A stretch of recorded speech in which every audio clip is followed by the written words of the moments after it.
name is Ken Gorley. I work here at Fern Lodge. Welcome to the Fern Lodge Rose Garden. Enemies of the rose garden, deer. They love roses. It's a candy store for them. So it is ideal to have a rose garden fenced off from the deer. Gophers, they will eat the roots right up to the base.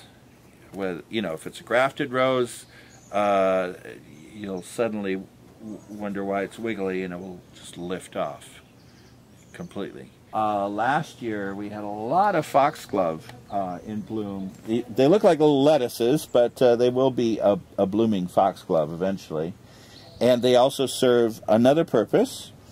I found out in the first year of my gopher learning that when you plant foxglove, digitalis is the Latin name, wherever I planted it very, very thickly, very heavily, the gophers stayed away from it because they're not only deer resistant, they're poisonous to both deer and to gophers, and the foxglove roots, I assume, sent their roots intermingled with the roses, and the gophers didn't want to go near them because they weren't as tasty. A lot of people are terrified of aphids.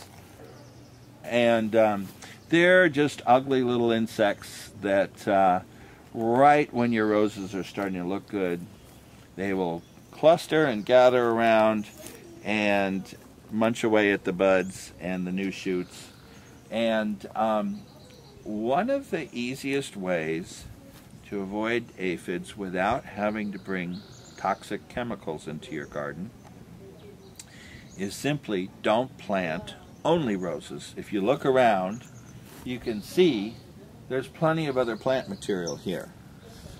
If you plant only roses, like they do in municipal gardens, where you see a lawn and you see coffin-shaped beds, and here's rose A, and then you go to coffin-shaped bed number 2.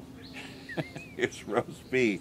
So it's like if you treat roses like they're to be banished and not near any other plant material, you might as well ring a dinner bell for the aphids and say, "Hey, aphids, bring your mom and bring your dad and bring all your friends, bring your grandparents, your aunts, your uncles, and have a feast."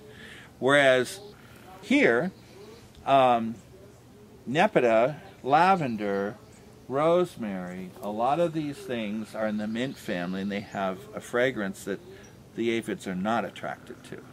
So it confuses them. They're not hearing the loud dinner bell. They still arrive, and the good news is we have lots of ladybugs in this garden, because we never spray any sort of fungicide or insecticide. Sometimes I do throw some sluggo out into the garden if there's a brand new plant and I don't want the snails or slugs to eat. That is safe around pets and wildlife, so that's the only one I'll use.